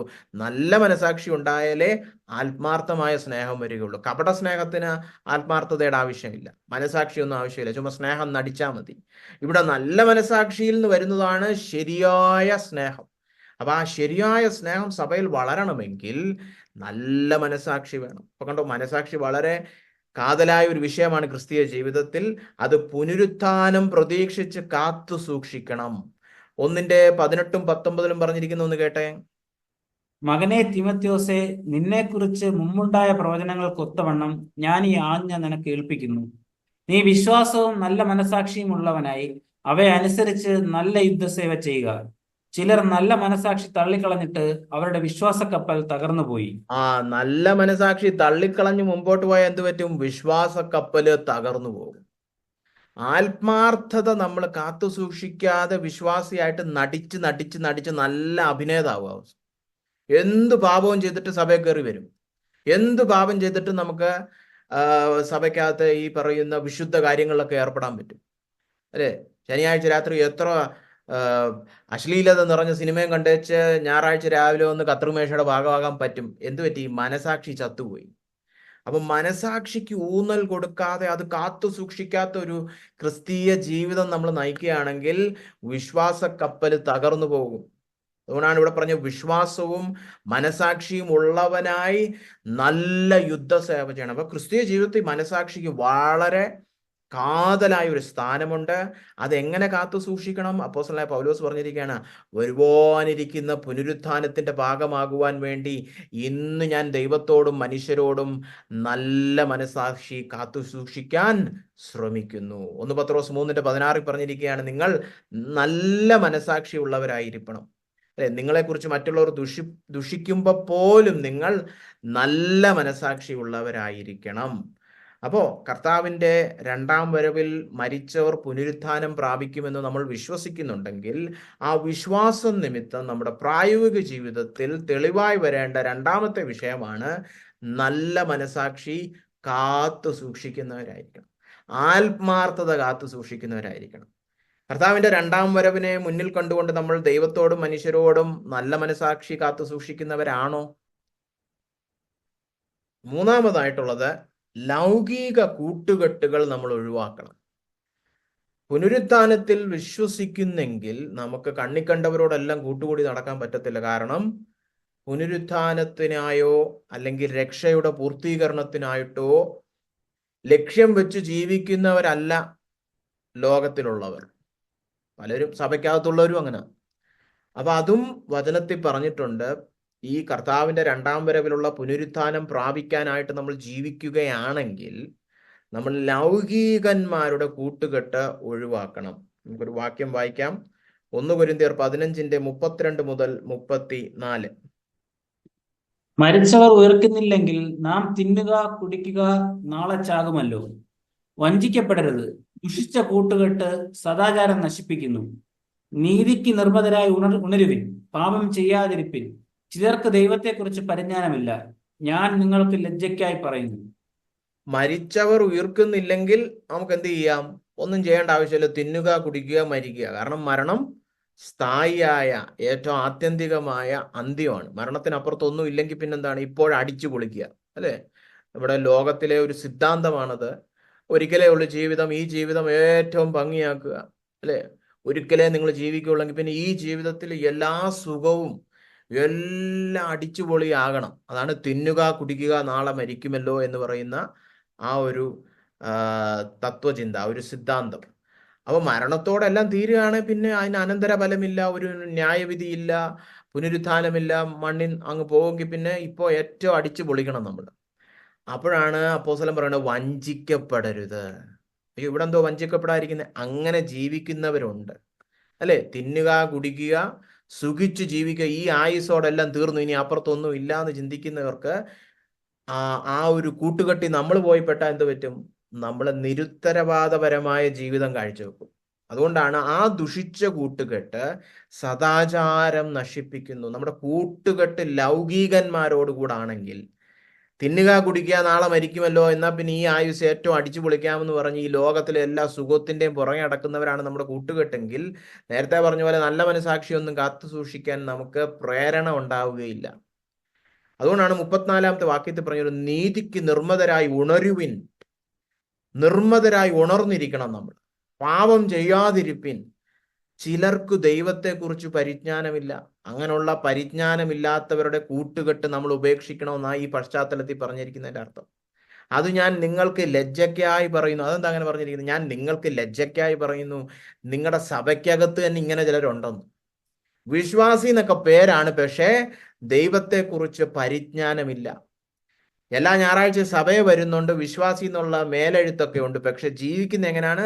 തിന്നുക കുടിക്കുക നാളെ മരിക്കുമല്ലോ. എത്രയോ വിശ്വാസികളല്ലേ, പ്രത്യേകിച്ച് പട്ടണത്തിലെയൊക്കെ വലിയ പണക്കാർ വിശ്വാസികളൊക്കെ ഇങ്ങനെയൊക്കെ തന്നെ. തിന്നുക കുടിക്കുക നാളെ മരിക്കുമല്ലോ. ജീവിതത്തിലെ ഏറ്റവും വലിയ ഉദ്ദേശം എന്താണ്? ഏറ്റവും കൂടുതൽ പൈസ സമ്പാദിക്കണം, എത്രയും പെട്ടെന്ന് ഇന്ത്യയിലെ ഈ പാസ്പോർട്ടൊക്കെ കളഞ്ഞേച്ച് എങ്ങനെയും അമേരിക്കയിലേക്ക് കുടിയേറണം എന്നൊക്കെ പറയുന്ന ഈ സാധാരണ വിശ്വാസികളുണ്ടല്ലോ. അവരുടെ ജീവിത ഉദ്ദേശം എന്താണ്? അവരുടെ ജീവിതത്തിന്റെ സിദ്ധാന്തം എന്താണ്? അയ്യോ, ഈ ജീവിതത്തിൽ എല്ലാ സുഖങ്ങളും നമുക്ക് തേടി പിടിക്കണം. അങ്ങനെയുള്ള ദുഷിച്ച കൂട്ടുകെട്ട്, ദൈവത്തെക്കുറിച്ച് പരിജ്ഞാനമില്ലാത്ത, നിത്യതയെ വിലമതിക്കാത്ത, ആത്മീയന്മാരല്ലാത്ത ലൗകികരുടെ കൂട്ടുകെട്ട് നിങ്ങൾ വിട്ടുകളയണം. ആ ദുഷിച്ച കൂട്ടുകെട്ട് സദാചാരം നശിപ്പിക്കുന്നു. അങ്ങനെയുള്ള കൂട്ടുകെട്ടിൽ നിന്നൊക്കെ പോകണം. അത് നിങ്ങളുടെ ലജ്ജയ്ക്കായി ഞാൻ പറയുന്നത്, ആ സഭയ്ക്കകത്ത് ഇരിക്കുന്നവൻ തന്നെ ഇങ്ങനെയാണ്. അത് 1 കൊരിന്ത്യർ 15 പഠിച്ചാൽ മനസ്സിലാവും. സഭയ്ക്കകത്ത് ഒരു കൂട്ടരുണ്ടായിരുന്നു, പുനരുത്ഥാനമൊക്കെ കഴിഞ്ഞു എന്നും പറഞ്ഞ് ജീവിക്കുന്ന ഒരു കൂട്ടര്. കഴിഞ്ഞ പ്രാവശ്യം ഞാൻ അതിനെക്കുറിച്ച് സൂചിപ്പിച്ചായിരുന്നു. അപ്പൊ അവര് സുഖിച്ച് ജീവിക്കുകയാണ്. ഇനി ഒന്നും നോക്കാനില്ല, ഇനി മുന്നോട്ട് ക്രിസ്തീയ ജീവിതത്തിൽ ഒന്നും നോക്കാനില്ല, ഇതൊക്കെ തന്നെ എല്ലാം ലഭിച്ചു കഴിഞ്ഞു, ഇനി എന്താ, ഇനി തിന്നുക കുടിക്കുക, ഈ ലോകത്തിലുള്ള എല്ലാ സുഖത്തിൻ്റെയും പുറകെ പോവുക, അടിച്ചു പൊളിക്കുക. അങ്ങനെയുള്ള കൂട്ടുകെട്ട് വിട്ടുമാറണം. അത് തെറ്റായ വഴിയിലേക്ക് നമ്മളെ നയിക്കും. ക്രിസ്തീയ ജീവിതത്തിന് ഒരു ലക്ഷ്യമുണ്ട്. രണ്ടാം വരവിൽ പുനരുത്ഥാനം പ്രാപിക്കണം. ആ ലക്ഷ്യബോധത്തോടെ നമ്മൾ ജീവിക്കണമെങ്കിൽ ചില ലൗകികമായ സ്വാധീനങ്ങൾ വിട്ടുപിരിയണം. അത് വ്യക്തികളായാലും വേറെന്തെങ്കിലും വിഷയമായാലും ലൗകികത വളർത്തുന്ന എല്ലാ സ്വാധീനങ്ങളും സൗഹൃദങ്ങളും നമ്മൾ വിട്ടുമാറണം. അല്ലെങ്കിൽ നമ്മൾ ദുഷിച്ച കൂട്ടുകെട്ട് കാരണം സദാചാരം നശിക്കപ്പെടും. അതൊരു വഞ്ചനയാണ് അങ്ങനെയുള്ളവരുടെ കൂടെ നടക്കുന്നത്. അത് ലൂക്കോസിന്റെ സുവിശേഷം 12-ാം അധ്യായത്തില് കർത്താവ് ഈ പറഞ്ഞിരിക്കുന്ന തിന്നുക കുടിക്കുക എന്ന് പറയുന്ന ആ സിദ്ധാന്തത്തെ കുറിച്ച് കൂടുതൽ പറയുന്നുണ്ട്. നമുക്ക് 1-2 വാക്യങ്ങൾ അങ്ങനത്തെ നോക്കാം. ലൂക്കോസ് 12:15. പിന്നെ അവരോട്, സകല ദ്രവ്യാഗ്രഹവും സൂക്ഷിച്ചൊഴിഞ്ഞുകൊള്ളുവിൻ. ഒരുത്തന് സമൃദ്ധി ഉണ്ടായാലും അവന്റെ വസ്തുവകയല്ല അവന്റെ ജീവന് ആധാരമായിരിക്കുന്നത് എന്ന് പറഞ്ഞു. അവിടെ പറഞ്ഞിരിക്കുന്ന വിഷയം ഇതാണ്. എന്താണ് വിഷയം? എല്ലാ പണമോഹവും, അതാണ് ദ്രവ്യാഗ്രഹം. എല്ലാ പണത്തെക്കുറിച്ചും സമ്പത്തിനെ കുറിച്ചുമുള്ള മോഹം, ആ ദുരാഗ്രഹം, ആ ആർത്തി സൂക്ഷിച്ച് ഒഴിഞ്ഞുകൊള്ളുവീൻ. ഇതാണ് കർത്താവ് യേശുക്രിസ്തുവിന്റെ ഉപദേശം. പണം വേണം, പണം വേണം, ഇങ്ങനെ പണം സമ്പാദിച്ച് സ്വരൂപിച്ച് കൂട്ടി വലിയ ആളാവണമെന്നുള്ള എല്ലാ മനുഷ്യർക്കുമുള്ള ആ ഒരു ചിന്ത കർത്താവ് പറയാണ് സൂക്ഷിച്ചൊഴിഞ്ഞുകൊള്ളണം. കാരണം എന്താണ്?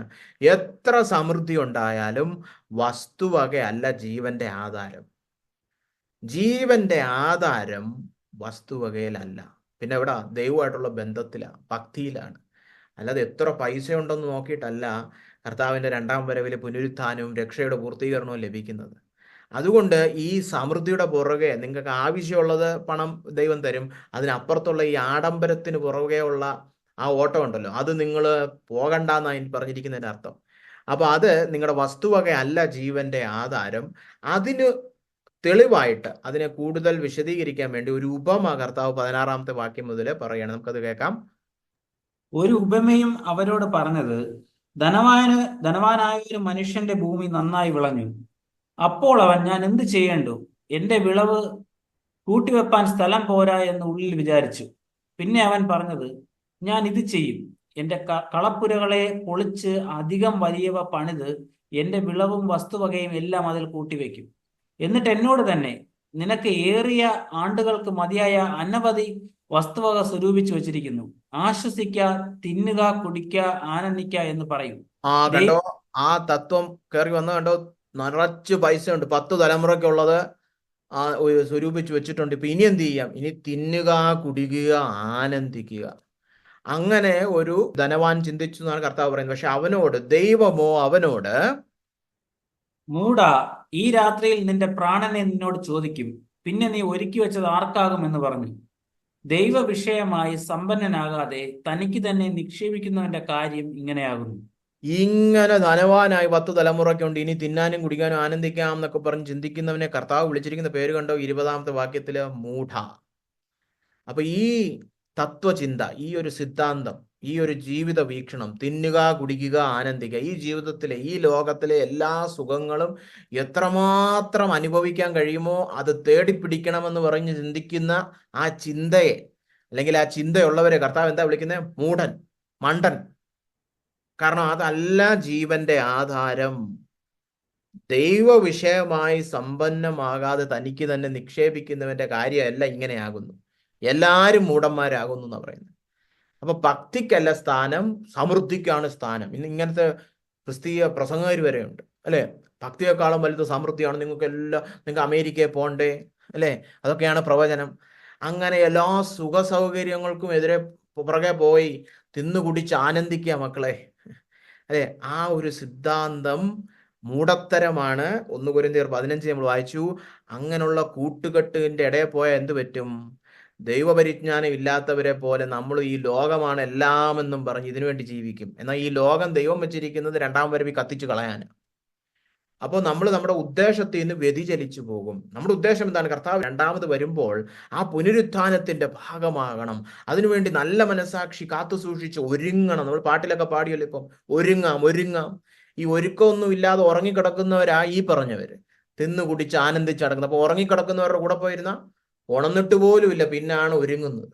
അതുകൊണ്ടാണ് നേരത്തെ നമ്മൾ 15-ാമത്തെ 1 കൊരിന്ത്യർ 15 പറഞ്ഞത്, നീതിക്ക് 15:34 നീതിക്ക് നിർമ്മതരായി ഉണരുവിൻ. കണ്ടോ, നിർമ്മതരായി, ഒരു മത്തും പിടിക്കാത്തവർ, സുബോധത്തോടെ ഇരിക്കുന്നവർ, അവർ ഉണർന്നിരിക്കണം. അപ്പോഴാണ് ഇവിടെ ഉറങ്ങിക്കിടക്കുന്നവൻ, ഈ ഭൂമിയുടെ എല്ലാ സുഖത്തിലും പൂണ്ട് വിളയാടി കിടക്കുന്നവൻ, അങ്ങനെയുള്ളവരുടെ കൂട്ടുകെട്ട് ഒഴിയണം. ഇനി പഴയ നിയമത്തിലെ ഒരു വാക്യം വായിക്കാം. അവിടെയും ഈ തിന്നുക കുടിക്കുക ഒക്കെ കയറി വരുന്നുണ്ട്. നമുക്ക് അതുകൂടെ ഒന്ന് വായിക്കാം. യെശയ്യാവിന്റെ 22:12-13. അന്ന് സൈന്യങ്ങളുടെ യഹോവയായ കർത്താവ് കരച്ചിലിനും വിലാപത്തിനും മൊട്ടയടിക്കുന്നതിനും റെട്ടെടുക്കുന്നതിനും വിളിച്ചപ്പോൾ ആനന്ദവും സന്തോഷവും കാളറക്കുക, ആടർക്കുക, ഇറച്ചി തിന്നുക, വീഞ്ഞു കുടിക്കുക, നാം തിന്നുക കുടിക്കുക, നാളെ മരിക്കുമല്ലോ എന്നിങ്ങനെയായിരുന്നു. കർത്താവായ യഹോവ ഇസ്രായേൽ ജനത്തെ കരച്ചിലിനും വിലാപത്തിനും മൊട്ടയടിക്കുന്നതിനും രട്ടുടുക്കുന്നതിനും, അതൊക്കെ അനുതാപത്തിന്റെയും മാനസാന്തരത്തിന്റെയും ചിത്രങ്ങളാണ്. മുട്ടയടിച്ച് രട്ടുടുക്കുക, അതൊരു നമ്മുടെ ഒരു ചാക്കെന്നൊക്കെ പറയുന്ന പോലെ ഒരു സാക്ക് ക്ലോത്ത് എന്ന് ഇംഗ്ലീഷ് പറയും. അങ്ങനെ രട്ടുടുത്താണ് അവര് പുറമെ അവരുടെ മാനസാന്തരവും അനുതാപവും കാണിച്ചിരുന്നത്. അങ്ങനെ മാനസാന്തരപ്പെടുവാൻ കർത്താവ് അവരെ വിളിച്ചപ്പോൾ അവരെന്ത് ചെയ്തു? അവര് നല്ല ബീഫൊക്കെ വെച്ചു, അല്ലേ? കാളയൊക്കെ അറുത്ത് മട്ടനും വെച്ച് ഇറച്ചിയും തിന്ന് ബിരിയാണിയും കഴിച്ച് നടക്കുകയാണ്. കാരണം എന്താ അവർ പറഞ്ഞത്? തിന്നുക കുടിക്കുക, നാളെ മരിക്കുമല്ലോ, അനന്തരഫലമൊന്നും ഇല്ലല്ലോ, ഇപ്പോഴുള്ള ഈ ആയുസേ ഉള്ളൂ, ഇതങ്ങ് സൂക്ഷിച്ച് ജീവിക്കുക. അപ്പം കൊണ്ട് പഴയ നിയമത്തിൽ ഈ ഒരു പ്രയോഗം വരുന്നുണ്ട്, തിന്നുക കുടിക്കുക, നാളെ മരിക്കുമല്ലോ. ഈ ഒരു സിദ്ധാന്തം ഇപ്പൊ നമ്മൾ 3-4 വാക്യങ്ങൾ കണ്ടല്ലേ, തിന്നുക കുടിക്കുക, നാളെ മരിക്കുമല്ലോ, പുറത്തൊന്നും ഇല്ലല്ലോ. അങ്ങനെ ഒരു നിരുത്തരവാദപരമായ ജീവിതം നയിക്കേണ്ടവരല്ല ഭക്തന്മാർ. അതുകൊണ്ട് തന്നെ ലൗകികന്മാരുടെ കൂട്ടുകെട്ട് നമ്മൾ ഒഴിവാക്കണം. ഈ ആയുസാണ് എല്ലാമെന്നും പറഞ്ഞ് ജീവിക്കുന്ന, ഈ ഭൂമിക്ക് വേണ്ടി ജീവിക്കുന്ന, ഭൗതികത നിറഞ്ഞ ലൗകികത നിറഞ്ഞ വ്യക്തികളുമായിട്ട് കൂട്ടുകെട്ട് പാടില്ല. അത് അവിശ്വാസി മാത്രമല്ല, ഇതൊക്കെ പറഞ്ഞുകൊണ്ടിരിക്കുന്ന സഭയ്ക്കകത്തിരിക്കുന്ന വിശ്വാസിയാണേലും കൂട്ടുകെട്ട് പാടില്ല. എല്ലാവർക്കും ദൈവത്തെക്കുറിച്ച് പരിജ്ഞാനമില്ല. അപ്പോസ്തലൻ തന്നെ തുറന്നു പറഞ്ഞിരിക്കുക, സഭയ്ക്കകത്തുള്ള എല്ലാ വിശ്വാസികൾക്കും ദൈവമായിട്ട് ബന്ധമൊന്നുമില്ല. ഇനി വിശ്വാസിയാന്ന് പറഞ്ഞാലും ദൈവത്തെ അറിഞ്ഞൂടാ, അറിയേണ്ട രീതിയിൽ അറിഞ്ഞൂടാ, ആത്മീയരല്ല അവരൊന്നും. അതുകൊണ്ട് നമ്മുടെ കൂട്ടുകെട്ട് നമ്മൾ സൂക്ഷിക്കണം. അതാണ് മൂന്നാമതായിട്ട് പ്രായോഗിക തലത്തിൽ തെളിഞ്ഞു വരേണ്ട വിഷയം, നമ്മൾ ഈ പുനരുത്ഥാനത്തിൽ വിശ്വസിക്കുന്നുണ്ടെങ്കിൽ. നാലാമതായിട്ട് സർവോപരി യേശുവിനെ നമ്മൾ വിലമതിക്കണം. അപ്പൊ ലോകക്കാരെയൊക്കെ വിട്ടേച്ച് നമ്മൾ എന്തോ ചെയ്യണം? നമ്മൾ യേശുവിനെ പിൻപറ്റണം, യേശുവിനെ ഏറ്റവും വിലയേറിയതായിട്ട് എണ്ണണം. അല്ലാതെ ഇവിടെ ലോകത്തിലെ എല്ലാ സുഖവും ഭോഗവും ഒക്കെ തേടി പോവുകയല്ല. തിന്നുക കുടിക്കുക, നാളെ മരിക്കുമെന്നല്ല നമ്മൾ പറയുന്നത്. അയ്യോ, കാത്തു സൂക്ഷിച്ച് മനസാക്ഷിയൊക്കെ കാത്തു സൂക്ഷിച്ച് ക്രൂശൊക്കെ എടുത്ത് ക്രിസ്തുവിനെ തന്നെ പിൻപറ്റണം. കാരണം രണ്ടാം വരവിൽ അവൻ വരുമ്പോൾ അവന്റെ കൂടെ പോകണം, അവന്റെ ആ പുനരുത്ഥാനത്തിന്റെ ഭാഗമാകണം. അപ്പൊ അവനാണ് നമ്മുടെ ലക്ഷ്യം, ലോകമല്ല. അപ്പൊ സർവോപരി യേശു ക്രിസ്തുവിനെ തന്നെ വിലമതിക്കണം. അപ്പോസ്തലനായ പൗലോസിന്റെ വാക്കുകളിലേക്ക് നമുക്ക് ശ്രദ്ധ തിരിക്കാം. ഫിലിപ്പിയ ലേഖനം 3:7-11. എങ്കിലും എനിക്ക് ലാഭമായിരുന്നതൊക്കെയും ഞാൻ ക്രിസ്തു നിമിത്തം ഛേദമെന്ന് എണ്ണിയിരിക്കുന്നു. അത്രയുമല്ല, എന്റെ കർത്താവായ യേശു ക്രിസ്തുവിനെ കുറിച്ചുള്ള പരിജ്ഞാനത്തിന്റെ ശ്രേഷ്ഠത നിമിത്തം ഞാൻ ഇപ്പോഴും എല്ലാം ഛേദമെന്ന് എണ്ണുന്നു. ഞാൻ ക്രിസ്തുവിനെ നേടേണ്ടതിനും ന്യായപ്രമാണത്തിൽ നിന്നുള്ള എന്റെ സ്വന്തം നീതിയല്ല, ക്രിസ്തുവിങ്കലുള്ള വിശ്വാസം മൂലം ദൈവം വിശ്വസിക്കുന്നവർക്ക് നൽകുന്ന നീതി തന്നെ ലഭിച്ച് അവനിൽ ഇരിക്കേണ്ടതിനും അവന്റെ മരണത്തോട് അനുരൂപപ്പെട്ടിട്ട് അവനെയും അവന്റെ പുനരുത്ഥാനത്തിന്റെ ശക്തിയെയും അവന്റെ കഷ്ടാനുഭവങ്ങളുടെ കൂട്ടായ്മയെയും അനുഭവിച്ചറിയേണ്ടതിനും ഇങ്ങനെ വല്ല വിധേയനെയും മരിച്ചവരുടെ ഇടയിൽ നിന്നുള്ള പുനരുത്ഥാനം പ്രാപിക്കണം എന്നും വെച്ച് ഞാൻ അവന്റെ നിമിത്തം എല്ലാം ഉപേക്ഷിച്ച് ചവറെന്നെണ്ണുന്നു. 11-ാം വാക്യം ഒന്നുകൂടെ ശ്രദ്ധിച്ചേ. മരിച്ചവരുടെ ഇടയിൽ നിന്നുള്ള പുനരുത്ഥാനം വല്ല വിധേനയും പ്രാപിക്കണം എന്ന് വെച്ച്. അപ്പൊ കണ്ട ഉപദേശം വന്നു, മരിച്ചവരുടെ ഇടയിൽ നിന്നുള്ള പുനരുത്ഥാനം അത് പ്രാപിക്കണം എന്ന് വെച്ചിട്ട് താൻ എന്താ ചെയ്യുന്നേ? യേശു ക്രിസ്തു നിമിത്തം എല്ലാം ഉപേക്ഷിച്ച് ചവറന്നെണ്ണുന്നു. അതെന്താ അതിൻ്റെ അർത്ഥം? അല്ലെ, അതിന് തൊട്ടു മുമ്പുള്ള 8-ാമത്തെ വാക്യത്തിലും എൻ്റെ കർത്താവായ ക്രിസ്തുയേശുവിനെ കുറിച്ചുള്ള പരിജ്ഞാനത്തിന്റെ ശ്രേഷ്ഠത നിമിത്തം ഞാൻ ഇപ്പോഴും എല്ലാം ഛേദമെന്നെണ്ണുന്നു. എൻ്റെ കണ്ണിൽ ക്രിസ്തുയേശുവാണ് വിലയേറിയത്, ബാക്കിയെല്ലാം ഞാൻ ചപ്പെന്നും ചവറെന്നും ഛേദമെന്നും എണ്ണുന്നു. ഛേദം എന്ന് പറഞ്ഞാൽ നഷ്ടം എന്നുള്ളതാണ്. ലാഭത്തിന്റെ വിപരീത പദമാണ് ഛേദം. എനിക്ക് ലാഭമല്ല അതൊന്നും. എനിക്ക് ലാഭമായിരുന്നതൊക്കെയും ഞാൻ ക്രിസ്തു നിമിത്തം ഛേദമെന്നെണ്ണിയിരിക്കുന്നു.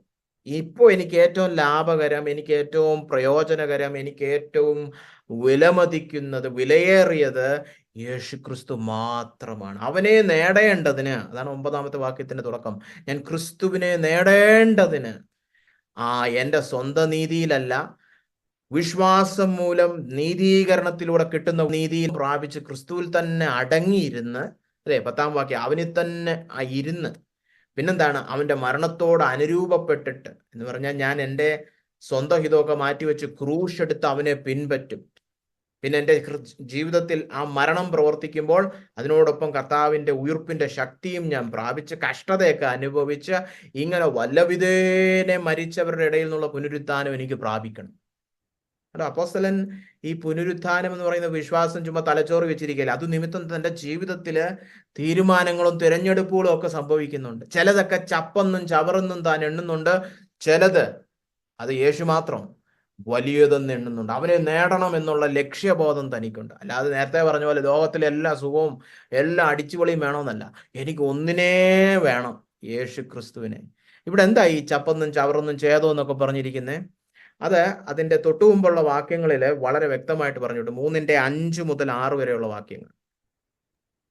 8-ാം നാളിൽ പരിച്ഛേദനയേറ്റവൻ, ഇസ്രായേൽ ജാതിക്കാരൻ, ബെന്യാമീൻ ഗോത്രക്കാരൻ, എബ്രായരിൽ നിന്ന് ജനിച്ച എബ്രായൻ, ന്യായപ്രമാണം സംബന്ധിച്ച് പരീക്ഷൻ, ശുഷ്കാന്തി സംബന്ധിച്ച് സഭയെ ഉപദ്രവിച്ചവൻ, ന്യായപ്രമാണത്തിലെ നീതി സംബന്ധിച്ച് അനന്യൻ. ഇത്രയും കാര്യങ്ങൾ തന്നെ കുറിച്ച് പൗലോസ് പറഞ്ഞിട്ടാണ് 7-ാമത്തെ വാക്യത്തിൽ പറഞ്ഞത്, എനിക്ക് ലാഭമായിരുന്നൊക്കെയും ഞാൻ ക്രിസ്തു നിമിത്തം ഛേദമെന്ന് എണ്ണിയിരിക്കുന്നു എന്ന് പറഞ്ഞാൽ തൻ്റെ ജഡത്തിന് ലാഭമായിരുന്നു, തൻ്റെ ജഡത്തിന് ഗമയെടുക്കുവാൻ പറ്റുന്ന, തൻ്റെ ജഡത്തിന് പ്രശംസിക്കാൻ പറ്റുന്ന കാര്യങ്ങളാണ് ഈ 5 മുതൽ 6 വരെയുള്ള വാക്യങ്ങൾ പറഞ്ഞിരിക്കുന്നത്. എന്തൊക്കെയാ പറഞ്ഞിരിക്കുന്നത്? 8-ാം നാളിൽ പരിച്ഛേദനയേറ്റവൻ. എല്ലാ യഹൂദ ബാലന്മാരും 8-ാം നാളിൽ തന്നെ പരിച്ഛേദനയേക്കുന്നു. പിന്നെന്തോ അതിൽ എത്ര വലിയ കാര്യം? അല്ലെങ്കിൽ 8-ാം നാളിൽ തന്നെ ഞാൻ പരിച്ഛേദനയേറ്റു, അല്ലാതെ അതിലെ കൃത്യനിഷ്ഠത കുറവൊന്നുമില്ലായിരുന്നു. എന്ന് പറഞ്ഞാൽ മതപരമായ ആചാര അനുഷ്ഠാനങ്ങളിൽ ഞാൻ വളരെ കൃത്യത പാലിച്ച വ്യക്തിയായിരുന്നു. പിന്നെ പറഞ്ഞിരിക്കുകയാണ് ഇസ്രായേൽ ജാതിക്കാരൻ, ബെന്യാമിൻ ഗോത്രക്കാരൻ, എബ്രായിൽ നിന്ന് ജനിച്ച എബ്രായൻ എന്ന് പറഞ്ഞാൽ എൻ്റെ കുലമഹിമ, എൻ്റെ പാരമ്പര്യം. അപ്പൊ ഒന്നാമതായിട്ട് ആചാര അനുഷ്ഠാനങ്ങൾ, രണ്ടാമതായിട്ട് പാരമ്പര്യം, മൂന്നാമതായിട്ട് പറഞ്ഞിരിക്കുകയാണ് ന്യായപ്രമാണം സംബന്ധിച്ച് പരീശൻ, ശുഷ്കാന്തി സംബന്ധിച്ച് സഭയെ ഉപദ്രവിച്ചവൻ, ന്യായപ്രമാണത്തിലെ നീതി സംബന്ധിച്ച് അനിന്യൻ. അതായത് തൻ്റെ സ്വന്തം നീതി, സമപ്രായക്കാരെക്കാളും വളരെ തീക്ഷ്ണമായിട്ട് സ്വന്തം നീതിയുള്ള വ്യക്തിയാണ്. അല്ലാതെ ഒരു യഹൂദന്മാരുടെ പള്ളിയിൽ ഏറ്റവും ബാക്കിയിരുന്ന് ഉറങ്ങുന്നവനല്ലായിരുന്നു നമ്മുടെ പൗലോസ്. എനിക്ക് നല്ല എരിവ്, ഞാൻ പരീശനായിരുന്നു, എൻ്റെ മതത്തോടുള്ള എൻ്റെ തീക്ഷ്ണമായ സ്നേഹം നിമിത്തം ഞാൻ സഭയെ പോയി ഉപദ്രവിച്ചവനാ, അല്ലേ? ന്യായപ്രമാണത്തിലെ നീതിയെ സംബന്ധിച്ച് എൻ്റെ മനസാക്ഷിയിൽ ഒരു കുത്തുമില്ലായിരുന്നു. എല്ലാം ബാഹ്യമായ എല്ലാ നീതിയും ഞാൻ വെച്ച് പുലർത്തിയവനായിരുന്നു. അപ്പൊ കണ്ടോ, ഇതെല്ലാമാണ് നമ്മൾ നേരത്തെ വായിച്ച ലാഭമായിരുന്നതെല്ലാം ക്രിസ്തു നിമിത്തം ഛേദമെന്നെണ്ണി. ആചാര അനുഷ്ഠാനങ്ങൾ, പാരമ്പര്യം, സ്വന്തം നീതി എല്ലാം പൗലോസിന് വലിയ ലാഭമുള്ളായിരുന്നു. പുള്ളി വലിയ തലപൊക്കുന്ന വിഷയമായിരുന്നു. പക്ഷെ ഒരു ദിവസം ക്രിസ്തുവിനെ കണ്ടുമുട്ടിയപ്പോൾ പുള്ളിക്ക് മനസ്സിലായി, 9-ാം വാക്യത്തിൽ പറഞ്ഞിരിക്കുന്ന പോലെ, ന്യായപ്രമാണത്തിൽ നിന്നുള്ള എൻ്റെ സ്വന്തം നീതി അല്ല, ക്രിസ്തുവിങ്കലുള്ള വിശ്വാസം മൂലം ദൈവം വിശ്വസിക്കുന്നവർക്ക് നൽകുന്ന നീതി മതി, അതാണ് പരിപൂർണ നീതി. അങ്ങനെ നീതീകരണം വിശ്വാസത്താൽ എന്ന് മനസ്സിലാക്കി പൗലോസ് തൻ്റെ പഴയ ജീവിതത്തിലെ ഈ പൊങ്ങച്ചം പറഞ്ഞുകൊണ്ടിരുന്ന എല്ലാം എന്തെന്നെണ്ണി? ചവറെന്നെണ്ണി. ഇനി ക്രിസ്തുവാണ് എൻ്റെ രക്ഷ, ഇനി ക്രിസ്തുവാണ് എൻ്റെ നീതി, ഇനി ക്രിസ്തുവാണ് എൻ്റെ എല്ലാം. അപ്പൊ കണ്ടോ, ക്രിസ്തുവിനെ വിലമതിക്കുവാൻ തുടങ്ങി. എന്തിനു വേണ്ടിയിട്ടാ? വല്ലവിധേനെ മരിച്ചവരുടെ ഇടയിൽ നിന്നുള്ള പുനരുത്ഥാനം പ്രാപിക്കാൻ. അപ്പൊ നമ്മുടെ ജീവിതം നോക്കിയേ, വല്ലവിധേനം പുനരുത്ഥാനം പ്രാപിക്കാൻ വേണ്ടി നമ്മുടെ ജീവിതത്തിൽ, നമ്മുടെ ഹൃദയത്തില് യേശു ക്രിസ്തുവിനാണോ ഒന്നാം സ്ഥാനം? നമ്മുടെ ഹൃദയത്തിന്റെ ഏക നിക്ഷേപം യേശു ക്രിസ്തുവാണോ? നമ്മുടെ ഹൃദയത്തിന്റെ ആദ്യ സ്നേഹം യേശു ക്രിസ്തു മാത്രമാണോ? അതോ നമുക്ക് നമ്മുടെ പാരമ്പര്യവും നമ്മുടെ സ്വയനീതിയും ആചാര അനുഷ്ഠാനങ്ങളിലും മറ്റു പല കാര്യങ്ങളിലൊക്കെ നമ്മൾ മഹത്വം കണ്ടുകൊണ്ടിരിക്കുകയാണോ? അതോ എനിക്ക് അതൊന്നും വേണ്ട, അതെല്ലാം ചപ്പും ചവറും, ഞാൻ യേശുവിലേക്ക് കടന്നു വന്നപ്പോൾ എനിക്ക് വിട്ട് കളയേണ്ടി വന്ന പഴയ ജീവിതത്തിലെ കാര്യങ്ങളെല്ലാം ചവറെന്ന് ഞാൻ എണ്ണുന്നു, അതൊന്നും എനിക്ക് ദുഃഖമുളവാക്കുന്നില്ല, അതൊക്കെ ഛേദം, അതൊക്കെ നഷ്ടം. യേശുവിനെ പ്രാപിക്കണം, യേശുവിനെ നേടണം. കണ്ടോ, ഒരു തീക്ഷ്ണമായ ആഗ്രഹമുണ്ട്. അല്ലാതെ പുനരുത്ഥാനത്തില് പോയാൽ കൊള്ളാം, കിട്ടിയാൽ കൊള്ളാം, ഒരു ലോട്ടറി പോലെ. ഇന്ന് പല വിശ്വാസികളാണ് കർത്താവ് രണ്ടാം വരവ് പോയാൽ കൊള്ളാം, നല്ല കാര്യം. അതിനുവേണ്ടി ഒന്നും ബന്ധപ്പെടുന്നില്ല, ഒരു പരിശ്രമവും ഇല്ല. പൗലോസ് പറഞ്ഞിരിക്കാൻ, ഞാൻ നല്ല മനസാക്ഷി കാത്തു സൂക്ഷിക്കുന്നു, എൻ്റെ കൂട്ടുകെട്ട് ഞാൻ സൂക്ഷിക്കുന്നു. പിന്നെ എനിക്ക് വേറെ ഒന്നിലും പുകഴ്ചയില്ല, ഞാൻ എൻ്റെ യേശുവിൽ മാത്രമാണ് പുകഴ്ച, ബാക്കിയെല്ലാം ഛേദം. അവന്റെ പരിജ്ഞാനത്തിന്റെ ശ്രേഷ്ഠത നിമിത്തം ബാക്കിയൊന്നും അവനോട് തുലനം ചെയ്യാൻ പോലും കൊള്ളാത്ത രീതിയിൽ ഞാൻ അതിനെ ചവറന്ന് കാണുന്നു. നമ്മുടെ കണ്ണിൽ യേശു ക്രിസ്തു ഇത്ര വിലയേറിയ ഒരു വ്യക്തിയായി മാറിയോ? പുനരുത്ഥാനം പ്രാപിക്കണമെന്നുള്ള തീക്ഷ്ണമായ ആഗ്രഹം പൗലോസിനുണ്ടായിരുന്നു. അപ്പൊ അതാണ് നാലാമതായിട്ട് പ്രായോഗിക ജീവിതത്തിൽ പുനരുത്ഥാനത്തിലുള്ള യഥാർത്ഥ വിശ്വാസം ഉളവാക്കേണ്ടത്. ലക്ഷ്യബോധത്തോടെ യേശു ക്രിസ്തുവിനെ മാത്രം നേടണമെന്നുള്ള ഒരു വലിയ ആഗ്രഹം, അവനെ തന്നെ വിലമതിക്കണം. അത് നമ്മുടെ ജീവിതത്തിൽ ഉളവാകേണ്ടതാണ്, ഒരു വളരെ തീക്ഷ്ണമായ ഒരു ഭക്തി. അപ്പൊ സർവോപരി യേശുവിനെ വിലമതിക്കുക. ഇനി അഞ്ചാമതായിട്ട് ധൈര്യത്തോടെ കർത്താവിന്റെ വേലയിൽ എപ്പോഴും വർദ്ധിച്ചു വരിക. നമുക്ക് 1 കൊരിന്ത്യർ 15:57-58 വായിക്കാം. നമ്മുടെ കർത്താവായ യേശുക്രിസ്തു മുഖാന്തരം നമുക്ക് ജയം നൽകുന്ന ദൈവത്തിന് സ്തോത്രം. ആകയാൽ എൻ്റെ പ്രിയ സഹോദരന്മാരെ, നിങ്ങൾ ഉറപ്പുള്ളവരും കുലുങ്ങാത്തവരും നിങ്ങളുടെ പ്രയത്നം കർത്താവിൽ വ്യർത്ഥമല്ല എന്ന് അറിഞ്ഞിരിക്കയാൽ കർത്താവിന്റെ വേലയിൽ എപ്പോഴും വർദ്ധിച്ചു വരുന്നവരും ആകുവിൻ. ഈ 57-ാം വാക്യം നമ്മൾ കഴിഞ്ഞ പ്രാവശ്യം കണ്ടാണ്. കർത്താവായ യേശുക്രിസ്തു മുഖാന്തരം നമുക്ക് ജയം നൽകുന്ന ദൈവത്തിന് സ്തോത്രം. അപ്പോൾ ഞാൻ ചൂണ്ടിക്കാണിച്ചായിരുന്നു, പശ്ചാത്തലം നമ്മൾ മറന്നു പോകരുത്. ഏത് ജയം? മരണത്തിന്റെ മേൽ ജയം നൽകുന്ന ദൈവം, അല്ലെ?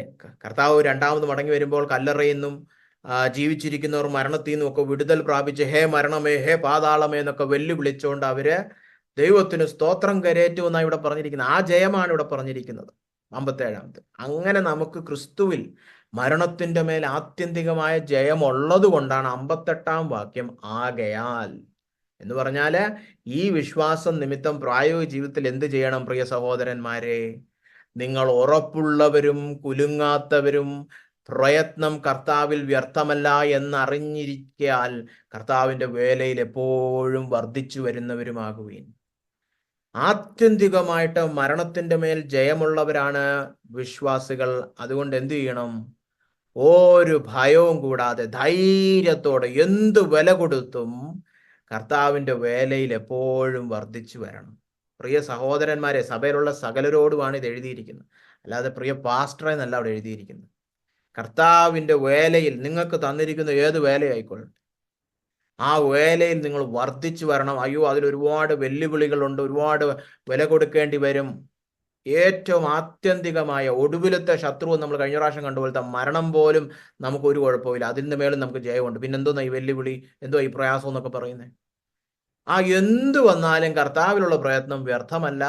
ഉറപ്പുള്ളവരും കുലുങ്ങാത്തവരുമായിരുന്ന് വേലയിൽ വർദ്ധിച്ചു വരിക. അതിന്റെ ഒരു ഉദാഹരണമാണ് 15-ാം അധ്യായത്തിൽ തന്നെ 30 മുതൽ 32 വരെയുള്ള വാക്യങ്ങൾ അപ്പോസ്തലനായ പൗലോസ് പറയുന്നത്. ഞാൻ ഈ മരണാനന്തര പുനരുത്ഥാനത്തിൽ വിശ്വസിക്കുന്നത് കൊണ്ട് എന്ത് ചെയ്യുന്നു എന്നാ പറഞ്ഞിരിക്കുന്നത്. 30 മുതൽ 32 വരെയുള്ള വാക്യങ്ങൾ. ഞങ്ങളും നാഴികതോറും പ്രാണഭയത്തിലാകുന്നത് എന്തിന്? സഹോദരന്മാരെ, നമ്മുടെ കർത്താവായ യേശുക്രിസ്തുവിങ്കൽ എനിക്ക് നിങ്ങളിലുള്ള പ്രശംസയാണ്. ഞാൻ ദിവസേന മരിക്കുന്നു. ഞാൻ എഫെസോസിൽ വെച്ച് മൃഗയുദ്ധം ചെയ്തത് വെറും മാനുഷം എന്ന വരികിൽ എനിക്ക് എന്ത് പ്രയോജനം? മരിച്ചവർ ഉയർക്കുന്നില്ലെങ്കിൽ നാം തിന്നുക കുടിക്കുക, നാളെ ചാകുമല്ലോ. നിങ്ങൾ ഈ പറയുന്ന പോലെ പുനരുത്ഥാനം ഒന്നുമില്ലേ, പിന്നെ ഞാൻ എന്തിനാ ഈ പങ്കപ്പാടൊക്കെ പെടുന്നെന്നാ പൗലോസ് പറയുന്നത്. ഞാൻ എപ്പോഴും ഈ സുവിശേഷ വേലയിൽ പ്രാണഭയത്തിലാണ് നീങ്ങുന്നത്. യഹൂദന്മാരും യവനന്മാരും ഒക്കെ എന്നെ കൊല്ലാൻ നോക്കുക, എന്നിട്ടും ഞാൻ ഇതിലെ ധൈര്യത്തോടെ നീങ്ങുന്നു. ഞാൻ നിങ്ങളോട് സത്യം പറയുകയാണ്, ഞാൻ ദിവസേന മരിക്കുന്നു. എല്ലാ ദിവസവും മരണത്തിന്റെ നിഴലില്ല പുള്ളി ശുശ്രൂഷ ചെയ്തുകൊണ്ടിരുന്നു. എഫെസോസിൽ വെച്ച് മൃഗയുദ്ധം ചെയ്തു. അത് പൈശാചിക ശക്തികളുമായുള്ള ആത്മീയ പോരാട്ടത്തെ സൂചിപ്പിക്കുന്നതാണ് ഞാൻ മനസ്സിലാക്കുന്നത്. അത് വെറും മാനുഷ്യം എന്ന് വരികിൽ ഇതിനൊന്നും സ്ഥായിയായിട്ട് നിത്യമായ ഒരു അനന്തര ഫലവും ഇല്ല. ചുമ്മാ ഇവിടുത്തെ കുറെ ഈ ആയുസ്സിലെ കാര്യങ്ങൾക്ക് വേണ്ടിയിട്ടാണ് ഞാൻ ഇത്രയും കഷ്ടപ്പെടുന്നതെങ്കിൽ എന്ത് പ്രയോജനം? അങ്ങനെ മരിച്ചവർക്ക് ഒരു ഉയർപ്പുമില്ല, പിന്നെ ഇതൊക്കെ കഷ്ടപ്പെടുന്നത്. ഞാനും പോയി തിന്നുകയും കുടിക്കുകയും പിന്നെ മരിക്കുമല്ലോ, അല്ലെ? ഞാനും അങ്ങ് അടിച്ചു പൊളിച്ചാൽ പോരെ എന്ന് അപ്പോസ്തലൻ പറയുന്നത്. അപ്പൊ അവിടെ പറഞ്ഞിരിക്കുന്നത് തിരിച്ചൊന്ന് ചിന്തിച്ചേ. കർത്താവായ യേശുക്രിസ്തുവിൽ മരണാനന്തര പ്രത്യാശയുണ്ടെങ്കിൽ, മരണമല്ല അവസാനത്തെ വാക്ക്, പുനരുത്ഥാനം നമുക്ക് ഉറപ്പായിട്ടും ക്രിസ്തുവിൽ ഉണ്ടെങ്കിൽ, ആ ജയം നമുക്ക് സുനിശ്ചിതമാണെങ്കിൽ നാഴികതോറും പ്രാണഭയത്തിൽ നീങ്ങാം, അല്ലേ? ദിവസേന മരണനിഴലിൽ ശുശ്രൂഷ ചെയ്യാം, മൃഗയുക്തമൊക്കെ ചെയ്യാം. അതൊന്നും 58 വാക്യത്തിൽ പറഞ്ഞിരിക്കുന്ന പോലെ വ്യർത്ഥമല്ല. ഏത് ശുശ്രൂഷയും എന്ത് വില കൊടുത്തും നമുക്ക് മുന്നോട്ട് പോകാം. ആത്യന്തികമായിട്ട് അതൊരു പരാജയമാകത്തില്ല, അതൊരു നഷ്ടക്കച്ചവടം ആകത്തില്ല. അപ്പൊ കണ്ടോ, നമുക്ക് നല്ല ധൈര്യം വരും, അല്ലേ? ഒരിക്കലും നമ്മൾ തോറ്റുപോകാൻ പോകുന്നില്ല. ഇനി ഇവർ നമ്മളെ കൊന്നാലും നമ്മുടെ കർത്താവിന്റെ സുവിശേഷ പ്രവൃത്തി മുന്നോട്ട് പോവുകയുള്ളൂ. പലയിടത്തും അതാണ് സംഭവിച്ചത്. കർത്താവിന്റെ ദാസന്മാരെ കൊന്നു കഴിഞ്ഞപ്പോൾ എന്ത് പറ്റി? സഭ കൂടുതൽ വളർന്നു. അപ്പൊ അതുകൊണ്ട് ഏറ്റവും നാശകരമായ കാര്യം, ദോഷകരമായ കാര്യം മരണമാണ്. നമുക്കെതിരെ ആർക്കെങ്കിലും ചെയ്യാൻ പറ്റുന്ന ആ മരണത്തിന്റെ മേലെ നമുക്ക് ജയമുണ്ട്. അപ്പൊ ആത്യന്തികമായിട്ടും ജയം നമ്മുടേതാണെങ്കിൽ ഈ അല്പകാലത്തെ കഷ്ടതയൊക്കെ ഓർത്ത് നമ്മൾ ദുഃഖിക്കണോ? വേണ്ട, അതിന്റെ ആവശ്യമില്ല, അല്ലേ? നമ്മൾ എന്തു വില കൊടുത്തും ഏത് സാഹചര്യത്തിലും മുന്നേറുവാൻ നമുക്ക് പ്രാഗൽഭ്യം. അപ്പൊ കണ്ടോ, കർത്താവിന്റെ ഈ പുനരുത്ഥാനത്തിൽ നമ്മൾ വിശ്വസിക്കുകയാണെങ്കിൽ, മരിച്ചവരിൽ നിന്നുള്ള പുനരുത്ഥാനം സുനിശ്ചിതമാണെന്ന് വിശ്വസിക്കുകയാണെങ്കിൽ നമുക്ക് ധൈര്യത്തോടെ നീങ്ങാം, അല്ലേ?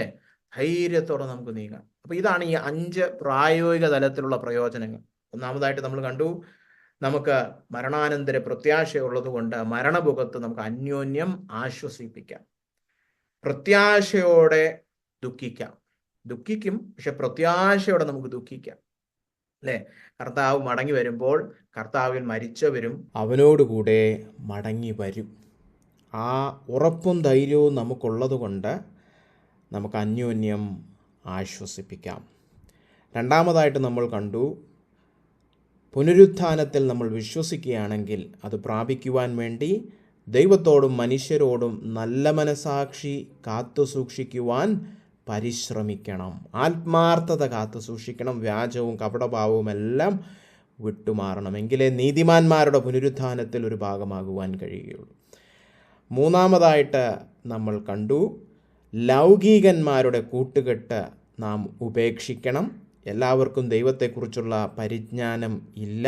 അത് സഭയ്ക്കകത്തുള്ളവരായാലും പുറത്തുള്ളവരായാലും ദൈവത്തെക്കുറിച്ച് പരിജ്ഞാനമില്ലാത്ത, ആത്മീയത കാത്തുസൂക്ഷിക്കാത്ത, ലോകമാണ് എല്ലാമെന്ന് പറഞ്ഞ് ഈ ആയുസ്സിലെ സുഖത്തിൻ്റെ പുറകെ ഓടുന്നവന്മാരുടെ കൂട്ടുകെട്ട് പാടില്ല. കാരണം മരണത്തിനപ്പുറത്തുള്ള ആ പുനരുത്ഥാനം പ്രാപിക്കുവാൻ വേണ്ടി നാം ഓടേണ്ടവരാണ്.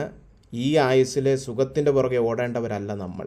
അതുകൊണ്ട് തന്നെ അങ്ങനത്തെ ദുഷിച്ച കൂട്ടുകെട്ടിൻ്റെ പുറകെ പോകരുത്. അത് സദാചാരത്തെ കെടുത്തിക്കളയും.